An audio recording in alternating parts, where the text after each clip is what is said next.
Hi everyone, welcome back to Abhishek city classes. आज का हमारा टॉपिक है economic problem.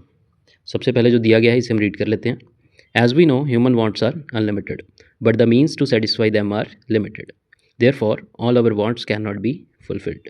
Economic problem is a problem of choice involving the satisfaction of unlimited wants out of the limited resources having alternative uses.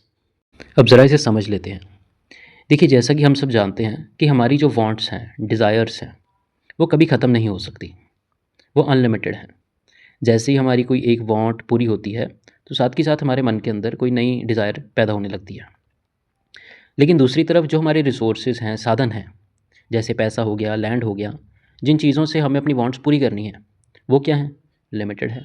For example, मैं चाहता हूँ कि मेरे पास एक बड़ा घर हो, लेकिन मेरे पास जो लैंड है वो तो लिमिटेड है। तो लिमिटेड लैंड, छोटे लैंड के अंदर बड़ा घर नहीं बन पाएगा। अब मैं चाहता हूँ कि मेरे पास 2 करोड़ की गाड़ी हो, लेकिन मेरी इतनी इनकम नहीं है, इनकम मेरी लिमिटेड है। तो इसी तरह रिसोर्सेज हमारे लिमिटेड हैं, लेकिन वांट्स क्या हैं? अनलिमिटेड। तो अब इस सिनेरियो में हमें एक प्रॉब्लम फेस करनी पड़ती है।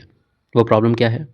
वो प्रॉब्लम ये है, किस तरह से इन लिमिटेड रिसोर्सेज को हम यूज़ करें ताकि हमारी ज़्यादा से ज़्यादा, देखो सारी तो हो नहीं सकती हैं, ज़्यादा से ज़्यादा वांट्स जो हैं पूरी हो पाएँ और हमें सेटिस्फेक्शन मिले।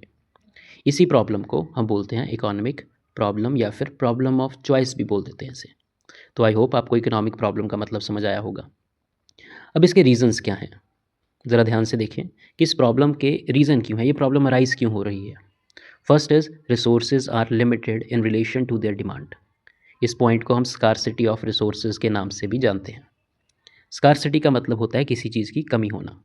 ऑलरेडी हम डिस्कस कर चुके हैं किस चीज़ की कमी है। रिसोर्सेज की कमी है, साधनों की कमी है, जिनके कारण हमारी सारी की सारी वांट्स पूरी नहीं हो सकती। दूसरा reason, human wants are never ending, they can never be fully satisfied. इंसान की जो इच्छाएं हैं, डिज़ायर्स हैं, वांट्स हैं, वो क्या हैं? नेवर एंडिंग, अनलिमिटेड हैं। तो जो चीज़ अनलिमिटेड है, जिसका पता ही नहीं, तो वो कभी पूरी भी नहीं की जा सकती हैं। अब यहाँ पे एक बात का ध्यान रखें कि यहाँ पे वांट्स की बात हो रही है, नीड्स की बात नहीं हो रही। दोनों वर्ड्स में डिफरेंस है। नीड्स का मतलब होता है ज़रूरतें, वो चीज़ें जो जीवन जीने के लिए ज़रूरी हैं, जैसे रोटी, कपड़ा और मकान, वो लिमिटेड है। लेकिन यहाँ पे वांट्स की बात हो रही है, वांट्स का मतलब इच्छाएं। Okay. Third is resources have alternative uses. अब इस प्रॉब्लम के अराइज होने का एक जो मेन कारण है वो ये भी है कि हमारे जो रिसोर्सेज हैं ना, उनका कोई एक यूज़ नहीं है, उनके डिफरेंट डिफरेंट यूजेस हैं, उनके बहुत सारे यूज़ हैं।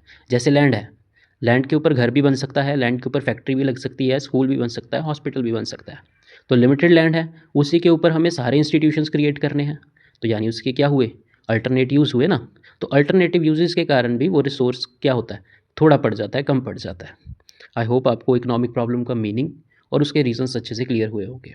Thank you so much for watching.